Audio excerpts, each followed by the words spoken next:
Nakakauna ba ka ani? Kay ako karon pa kay lagi wala ni sa mong bukid manglabot na pud ko sa usa ka sikat ug dako nga pinaspasay nga kananan nga ang baligya sandwich nga naibutang nga unod.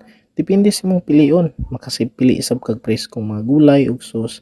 Ug ang tawag nila ani submarine sandwich. Ah, tomato, pickles,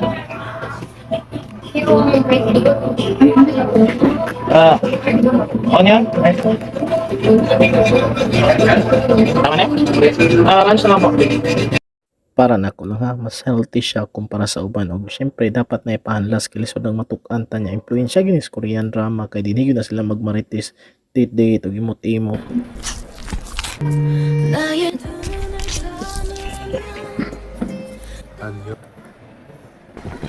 Okay.